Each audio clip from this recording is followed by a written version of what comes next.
Assalamualaikum warahmatullahi wabarakatuh. Alhamdulillahi wa kafa.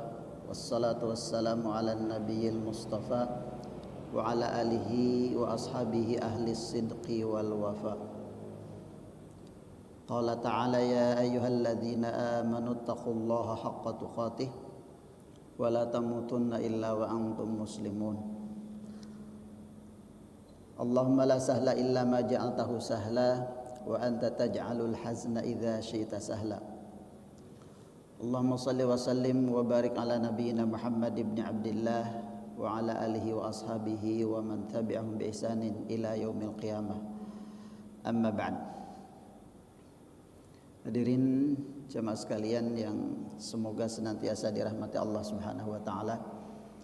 Alhamdulillah, puji dan syukur senantiasa kita panjatkan kehadirat Allah Subhanahu wa taala atas segala limpahan nikmat dan karunia-Nya kepada kita semua, sehingga dengan nikmatnya pula ya kita masih diberi kesempatan oleh Allah untuk terus beraktivitas, terutama tentunya adalah aktivitas ketaatan dan ibadah kita kepada Allah Subhanahu wa taala, yang ini tentunya yang akan menjadi bekal kita saat kita menghadap kepadanya di hari kiamat kelak.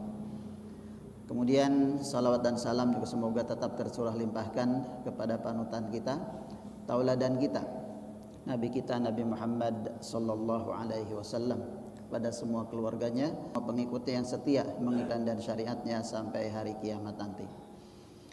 Hadirin dan para pemirsa yang semoga senantiasa dirahmati Allah Subhanahu wa taala. Tema kita kali ini ya insyaallah kita akan membicarakan seputar tema menyikapi new normal. Seperti yang sudah kita ketahui bahwa pemerintah ya sudah mulai memberlakukan new normal secara bertahap ya. Dan aktivitas-aktivitas yang semula terhenti itu sudah mulai beraktivitas kembali.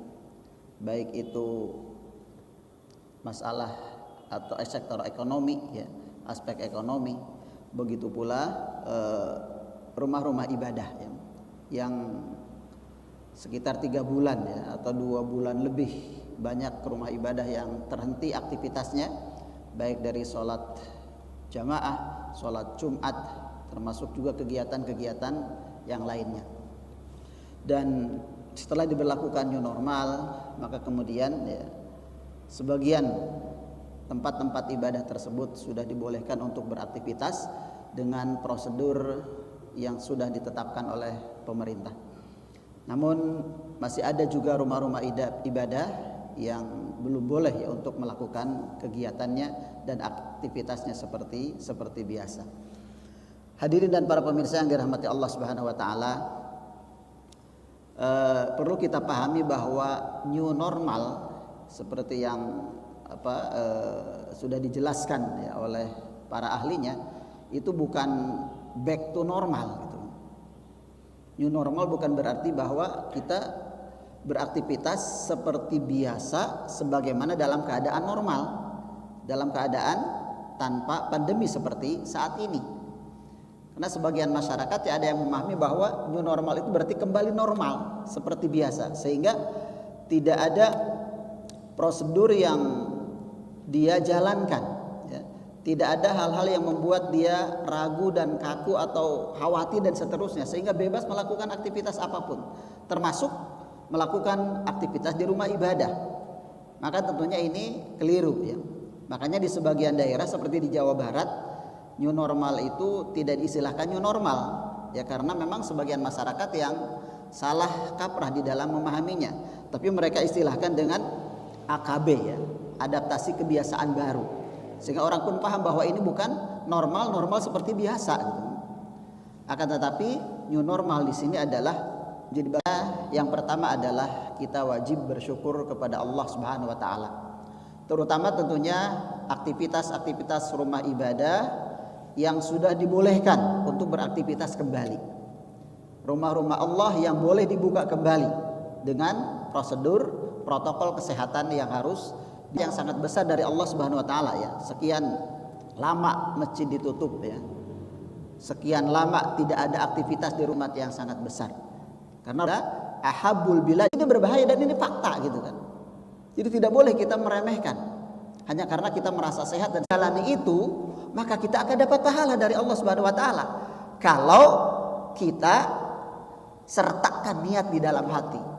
Makanya agar kita mendapatkan pahala dan tidak hanya tidak merasa berat gitu kan di dalam menjalani protokol kesehatan ini. Karena sebagian orang kan ada yang merasa ribet, merasa berat, malas dan seterusnya.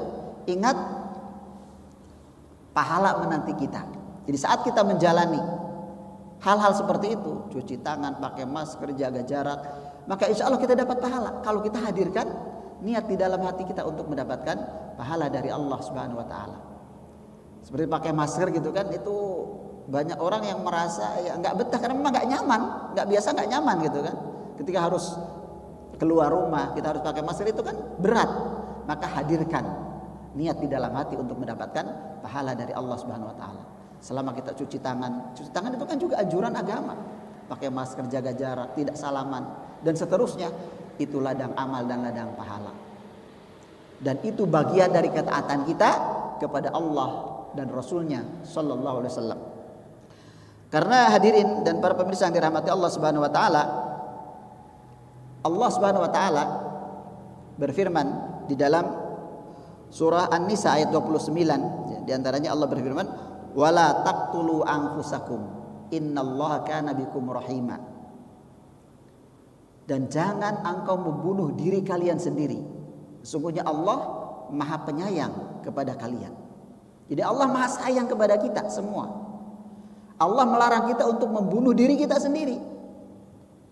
Nah, ketika kita bersikap sembrono dalam menghadapi pandemi ini, padahal pandemi ini kan jelas berbahaya dan ini fakta. Kemudian kita bersikap sembrono, tidak mengindahkan yang menjadi standar protokol kesehatan di dalam kita beraktivitas di dalam masa new normal ini, maka kita sama dengan membunuh diri kita sendiri. Ketika kita terkena dan terpapar, dan kita berdosa karena itu. Kemudian juga di dalam ayat yang lain, dalam surah Al-Baqarah 195, wala tulqu bi aidikum ila tahliqah. Wala tulqu bi aidikum ila tahlukah. Jangan kalian menjerumuskan diri kalian kepada jurang kebinasaan. Jadi saat kita berhati-hati menjalani prosedur itu bagian dari keimanan. Itu bagian dari ketaatan kita kepada Allah Subhanahu wa taala. Maka jangan ragu untuk memperhatikan masalah ini dan jangan kita remehkan ya. Dan juga Rasulullah sallallahu alaihi wasallam bersabda dalam hadis yang cukup populer ini, hadisnya hasan, diriwayatkan oleh Imam Ibnu Majah dari sahabat Abu Sa'id Al-Khudri radhiyallahu an, la darara wa la dirar. Jangan engkau melakukan hal yang bisa membahayakan diri sendiri dan juga orang lain. Jadi kita tidak boleh melakukan hal-hal yang bisa membahayakan diri kita dan juga diri orang lain. Nah, ketika kita bersikap meremehkan, acuh, sembrono, tidak mau taat dengan yang menjadi protokol kesehatan umpama, maka kita bisa membahayakan diri kita dan juga orang lain. Nah, ini yang harus selalu kita hadirkan di dalam hati kita. Ini taat kepada Allah. Ini bagian dari syariat. Bagian dari syariat. Bahkan di dalam kaidah fikih itu ada satu kaidah, darul mafasid muqaddam ala jalbil masalih. Jadi menolak bahaya itu didahulukan daripada mendatangkan maslahat, mendatangkan manfaat. Menolak bahaya itu didahulukan. Menolak bahaya, jadi menghindarkan diri dari bahaya COVID ini, itu lebih didahulukan daripada sekedar mendatangkan manfaat. Makanya ketika masa-masa lockdown gitu kan, masjid tidak boleh beraktivitas, kita tidak jamaah dan juga bahkan tidak sholat Jumat. Banyak masjid kan yang tutup, seperti itu berdasarkan fatwa para ulama gitu kan, melihat kondisi saat ini. Nah, yang seperti ini sesuai dengan kaidah syariat gitu kan. Ini sesuai dengan kaidah syariat. Karena apa? Menghindarkan diri dari bahaya COVID yang bisa membahayakan jiwa kita itu lebih didahulukan daripada mendatangkan maslahat sholat jamaah, bahkan maslahat Jumatan. yang itu wajib gitu kan. Ulama sepakat itu wajib. Dan ini indahnya syariat ini. Indahnya syariat ini. Maka ya ketika kita menjalani protokol kesehatan, ingat itu bagian dari syariat.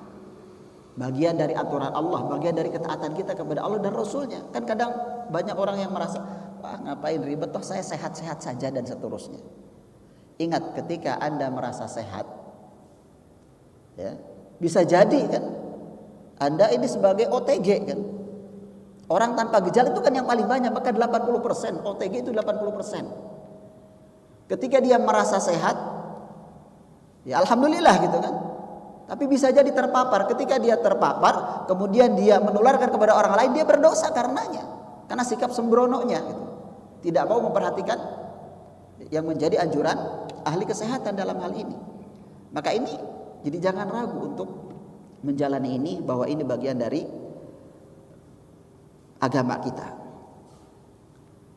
Kemudian juga hadirin yang dirahmati Allah Subhanahu wa taala, bahwa ketika kita menjalani ini bagian dari tolong menolong di dalam kebaikan.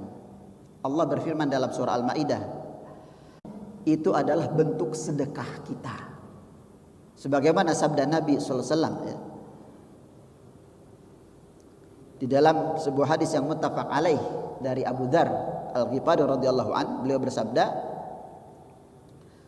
"Taquffu syarraka 'anin nas fa innaha shadaqatun minka 'ala nafsik." Taquffu syarraka 'anin nas. Jadi engkau menjaga kejelekanmu, kejahatanmu dari manusia. Engkau menjaga bahaya dari manusia. Maka itu adalah sebagai sedekahmu untuk dirimu. Masya Allah.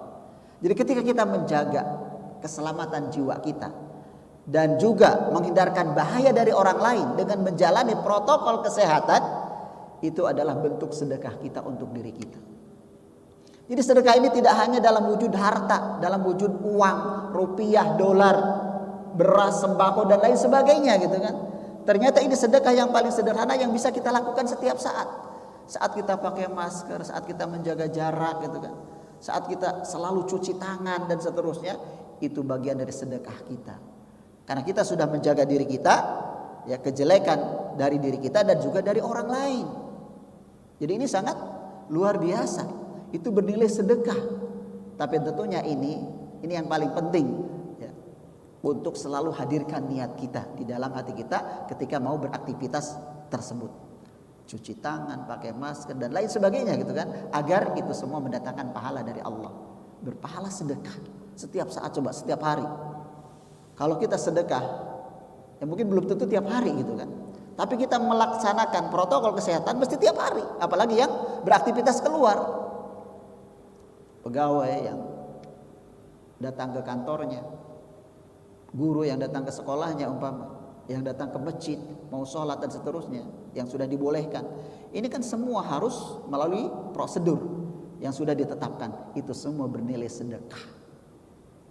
Bernilai sedekah. Masya Allah, ini pahala yang sangat besar dari Allah Subhanahu wa ta'ala. Kemudian juga hadirin yang dirahmati Allah Subhanahu wa ta'ala, menghindarkan bahaya dari orang lain itu bagian dari iman. Ini yang paling penting ya. Ini sangat penting sekali untuk kita pahami.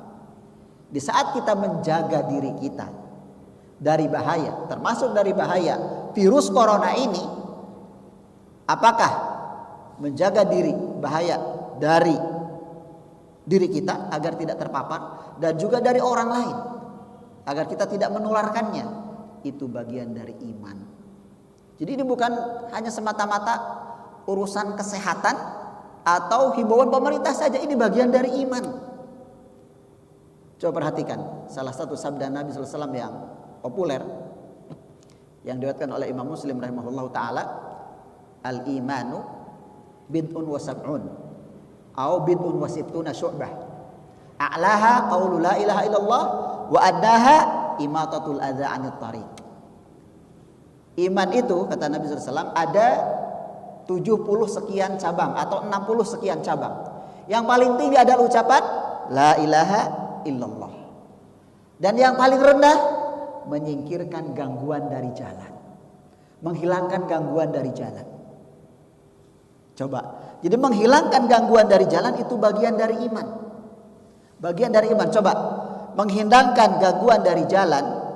Ketika umpama tidak kita hilangkan gangguan dari jalan, katakanlah ada duri umpama gitu kan. Kita biarkan. Paling banter kan orang akan terkena duri itu. Atau di situ ada batu, paling banter orang akan terantuk, jatuh. Ya pada umumnya kan orang jatuh seperti itu tidak akan meninggal kan gitu. Ketika kita singkirkan, itu bagian dari iman. Iman kita sehat. Iman kita sehat. Coba sekedar seperti itu bagian dari bagaimana dengan apa? Menjaga jiwa. Di mana orang yang terpapar dengan virus ini kan bisa meninggal, faktanya demikian. Banyak orang yang meninggal karena itu. Masya Allah. Ini bagian dari menghindarkan bahaya yang lebih bahaya daripada sekedar menyingkirkan bahaya di jalan kan gitu. Ini menghindarkan dari bahaya jiwa yang bisa bisa kehilangan nyawa seseorang gitu kan. Nah, ketika kita menjalani protokol kesehatan itu, ini bagian dari iman yang luar biasa. Coba jemaah yang dirahmati Allah Subhanahu wa taala. Sekedar ya seperti dalam hadis yang lain kan. Sekedar kita kehujanan, hujan yang lebat itu kan menjadi sebab, menjadi udzur kita untuk boleh tidak datang ke masjid, baik untuk sholat jamaah atau untuk sholat Jumat. Coba karena hujan, bayangkan. Coba karena hujan, ketika umpama orang maksa datang ke masjid ketika hujan, paling banter apa akibatnya akan didapatkan? Basah kuyup kan gitu. Tidak sampai korban, ya pada umumnya kan demikian, basah kuyup atau paling jatuh ya luka sedikit, lecet sedikit, paling seperti itu. Tapi itu menjadi udzur untuk tidak datang ke masjid, tidak datang Jumatan. Masya Allah. Hanya sekedar apa? Hujan. Loh ini dari COVID ini kan bahaya gitu kan, bisa mengancam jiwa. Tentunya lebih lagi. Jadi sekedar untuk kehujanan saja atau orang khawatir kepleset, boleh tidak datang ke tempat ibadah, apalagi yang bisa mengancam jiwa. Nah, maka dari itu ketika kita sudah dibolehkan dalam masa new normal ini, maka ini harus diperhatikan gitu. Ini bagian dari apa? Penjagaan di jiwa kita, keselamatan jiwa kita dan juga orang lain, dan itu bagian dari iman. Dari iman kepada Allah Subhanahu wa taala. Jadi jangan disepelekan ya untuk masalah ini. Kemudian juga yang berikutnya terkait dengan new normal ini, dan belakangan ya bahkan sejak awal COVID ini, pandemi ini, kita banyak mendengar klaim-klaim atau pernyataan-pernyataan dari sebagian orang, dari sebagian kalangan yang cenderung meremehkan pandemi ini, cenderung meremehkan COVID-19 ini. Ada yang mengatakan bahwa ini hanya rekayasa. Ini konspirasi elit global. Bahkan ada yang mengatakan ini kolaborasi atau konspirasi antara manusia dengan jin. Jadi perbuatan jin. Ada juga yang mengatakan bahwa ini dikaitkan dengan Dajjal gitu kan, dengan tanda kiamat besar, tanda kiamat akhir zamanan. Ini tanda kemunculan Dajjal karena masjid sudah kosong dan seterusnya. Maka kemudian banyak orang yang percaya begitu saja. Bahkan ada yang mengatakan bahwa ini hanya flu biasa, ini tidak berbahaya, dan seterusnya dan seterusnya. Nah, hadirin dan para pemirsa yang dirahmati Allah, ini dalam kesempatan yang begini tentunya saya mengingatkan gitu, bahwa klaim-klaim seperti itu, pernyataan seperti ini sejatinya kemudian meremehkan. Karena sikap itu kan sikap meremehkan. Coba kita bayangkan, apa iya virus ini tidak berbahaya? Apa iya COVID-19 ini hanya sekedar flu biasa? Kalau seperti itu, Apa pemerintahan setiap negara di dunia ini kenapa harus repot gitu kan? Kenapa harus repot memikirkan hal ini? Bahkan di kita saja untuk menangani virus ini pemerintah harus menganggarkan 668 triliun rupiah untuk penanganan ini, belum sektor ekonominya. Apa iya kalau ini tidak bahaya? Harus seperti itu kan gitu. Apa iya semua masyarakat dunia ini bodoh semua, tertipu semua dengan konspirasi ini, dengan rekayasa ini? Semua ahli kesehatan, para dokter, dan mereka yang sangat paham dan mereka ahlinya, serahkan kepada mereka. Mereka mengatakan ini berbahaya gitu kan. Bahkan faktanya pun demikian, sudah banyak korban meninggal. Tiba-tiba ada seorang atau dua orang mengatakan ini tidak berbahaya, hanya flu biasa gitu kan. Anehnya justru banyak orang yang lebih percaya kepada yang berbicara seperti itu. Oh, ini dokter yang hebat kan itu. Oh, ini dokter yang berani yang seperti ini. Kita perlu orang-orang seperti ini dan seterusnya. Banyak orang percaya demikian dengan gampangnya. Ketika ulama di seluruh dunia memfatwakan bahwa ini bahaya karena berdasarkan pernyataan, penelitian dari ahli kesehatan, dari para dokter. Kemudian ulama pun memfatwakan ini bahaya, kita harus berhati-hati, jaga diri ini, jangan menjerumuskan diri kepada jurang kebinasaan. Bahkan sampai memfatwakan kan untuk beribadah di rumah saja gitu kan. Selama pandemi. Tiba-tiba ada 1-2 orang ulama yang mengatakan bahwa oh ini tidak bahaya, ini biasa dan seterusnya. Nah, kemudian banyak orang mengatakan bahwa oh ini seorang ulama yang lurus, ini ulama yang hebat gitu kan. Masya Allah. Ketika ingat jemaah yang dirahmati Allah Subhanahu Wa Taala, ketika kita menjalani fatwa-fatwa seperti ini, kita sembrono, kemudian kita terpapar, kita berdosa. Apalagi kalau sampai menularkan kepada orang lain, kita berdosa lebih besar lagi gitu. Dosanya hanya karena mengikuti pernyataan sebagian kalangan. Apa iya ulama, bahkan seluruh dunia gitu kan, kecuali 1-2 orang itu saja, sampai berani berfatwa untuk tidak sholat Jumat? Ini kan bukan perkara kecil. Dan mereka ketika berfatwa seperti itu tentunya berfatwa di atas ilmu, yang namanya ulama, bukan orang bodoh. Dan itu mereka bertanggung jawab dengan fatwanya. Masa iya semua bodoh semua gitu kan, harus tertipu dengan hasil rekayasa ini? Itu kan sesuatu yang mustahil gitu. Tiba-tiba muncul 1-2 orang, dan itu yang Masya Allah. Dan ini seringkali ya di grup-grup itu justru orang senang memviralkan hal seperti itu, padahal itu bahaya. Ketika umpama qadarullah masya'afal, betul umpama ada sebagian orang yang beraktivitas seperti biasa, seperti normal biasa, dan dia sehat, ya mestinya memuji Allah, alhamdulillah Allah masih menyelamatkan dia gitu. Tapi bukan berarti kemudian dia mengajak orang lain untuk seperti dia, karena belum tentu umpama orang lain bisa seperti dia. Bisa jadi umpama Allah masih menjaga dia, Allah masih menyelamatkan dia karena umpama imunitas tubuhnya yang hebat, ya, kemudian juga dia masih dijaga gitu oleh Allah Subhanahu Wa Taala, sehingga takdirkan untuk celaka atau untuk terpapar dan seterusnya. Dia harus memuji Allah, bukan kemudian menggembor-gemborkan kepada orang lain, ngajak orang lain untuk seperti dia, karena orang lain belum tentu seperti dia. Nah, ini yang perlu kita perhatikan.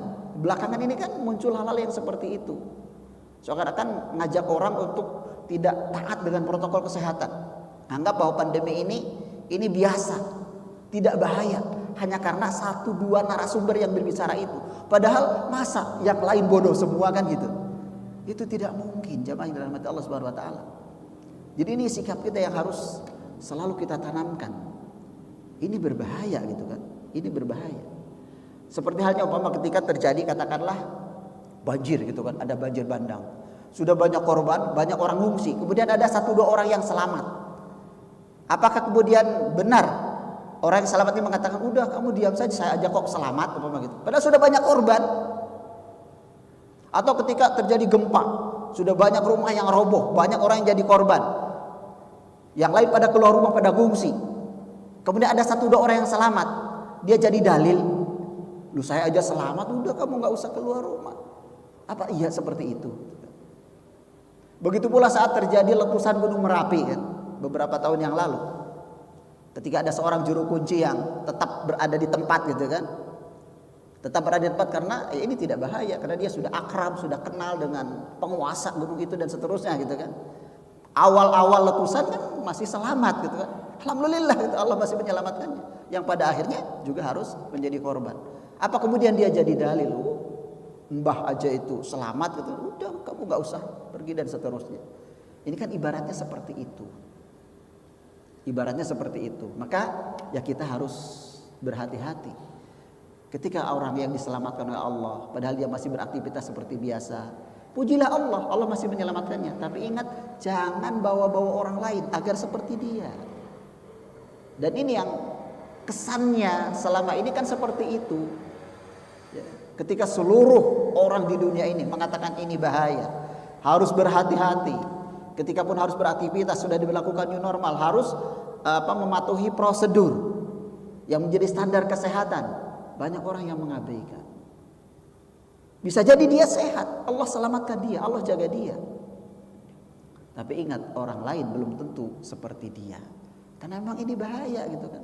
Dan ini fakta ya, bukan sekedar omong kosong ya. Bukan sekedar praduga yang tidak nyata. Makanya ya semua ini kita harus serahkan kepada ahlinya ya. Kata Nabi SAW, idza wusidal amru ila ghairi ahli fantadiri sa'ah. Jika urusan diserahkan kepada bukan ahlinya, maka tunggu saat kehancurannya. Kadang orang yang berbicara itu kan juga bukan ahlinya gitu. Betul ya dokter, tapi bukan spesialis yang di bidangnya. Dokter ahli jantung berbicara tentang virus, ini tidak bahaya dan seterusnya. Makanya dibantah sama ahli virus kan gitu. Bahwa itu tidak benar lah. Kalau betul tidak bahaya, kenapa pemerintah harus menetapkan ini bencana nasional? Apa iya pemerintah dengan semua pembantunya dungu semua gitu kan? Harus mengeluarkan biaya yang begitu banyak, begitu besar. Tidak sedikit biaya yang harus dikeluarkan. Belum lagi sektor ekonominya gitu kan. Yang pemulihannya membutuhkan biaya yang sangat banyak. Apa iya gitu? Kalau ini tidak bahaya gitu kan? Harus tertipu semua. Nah, jadi karena itu hadirin para pemirsa yang dirahmati Allah Subhanahu wa taala, jadi maksud saya ya bukan berarti kita harus panik dengan sikap-sikap yang tidak baik ya, tapi maksudnya bahwa kita harus berhati-hati. Karena apa? Tawakal kepada Allah Subhanahu wa taala bukan berarti kita bersikap sembrono kan. Ketika ada sahabat yang bawa ontanya kemudian bertanya kepada Nabi, lepas kemudian bertawakal atau saya harus ikat dulu? Kata Nabi, kalau tawakal, ikat dulu baru setelah itu bertawakal gitu kan. Jadi bukan sembrono, sudah dibiarkan, sudah saya tawakal saja kepada Allah. Sudah saya tawakal saja kepada Allah, tidak mau menjalani protokol kesehatan, tawakal saja kepada dari Allah Subhanahu wa taala. Betul semua dari Allah, tapi ingat, tawakal kepada Allah tidak berarti kita menghindari ikhtiar lahiriah. Jadi kita jalani ya ikhtiar syar'i dan juga ikhtiar kauni. Ikhtiar syar'i dengan tawakal kepada Allah, dengan berdoa dan seterusnya. Kemudian ikhtiar kauni pun kita jalankan. Ya, seperti yang ditetapkan di dalam standar protokol kesehatan. Kita harus ini, harus itu dan seterusnya, jalani itu semua. Itu bagian dari syariat agama ini. Itu bagian dari ajaran agama ini. Kadang ada orang yang cemburu gitu kan. Masya Allah ya. Karena semangatnya untuk terus beribadah di masjid gitu kan. Ada orang, loh masa pasar saja buka gitu kan, masjid tidak buka ya, masjid tidak buka dan seterusnya. Ya kita beribadah kepada Allah, kita menjalin ini semua harus sesuai aturan Allah gitu kan. Bukan hanya emosi, bukan hanya akal dan perasaan saja. Semua harus kita kembalikan kepada aturan Allah Subhanahu wa taala gitu kan.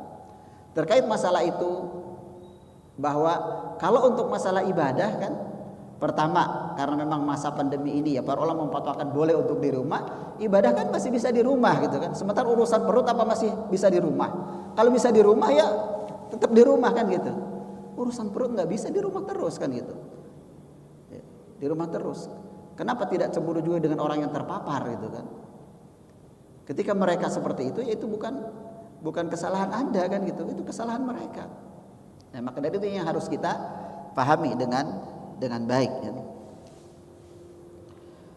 Makanya yang juga yang belum boleh, yang belum dibolehkan untuk melakukan aktivitas di masa new normal ini, yang seperti rumah ibadah yang belum boleh dibuka, karena terutama yang masih berada di zona merah atau kuning atau zona hijau tapi berada di pinggir jalan umum gitu, itu kan belum boleh dibuka.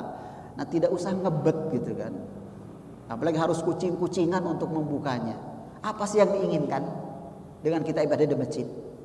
Apa yang kita inginkan? Kita kan ingin pahala kan gitu, ingin pahala dari Allah. Ingat, pahala dari Allah itu tidak akan berkurang sedikit pun di masa seperti ini ketika kita belum boleh beraktivitas di masjid, hanya karena ya terhalang dengan dengan situasi seperti saat ini. Coba apa yang diinginkan selain pahala? Kan kita ingin pahala, bukan semata-mata emosional gitu kan. Kita ingin pahala dari Allah Subhanahu wa taala. Pahala dari Allah tidak akan hilang selama kita beribadah di rumah, ketika yang belum boleh beribadah di masjid. Rasulullah SAW mengingatkan kepada kita dalam hadis yang sahih, idza maridul abdu aw safara kutiba lahu ma kana ya'mal muqiman sahiha. Jika seorang hamba itu sakit atau musafir, melakukan perjalanan jauh, bepergian, maka dicatat baginya ya, sebagaimana yang dia lakukan ketika dia mukim dan sehat.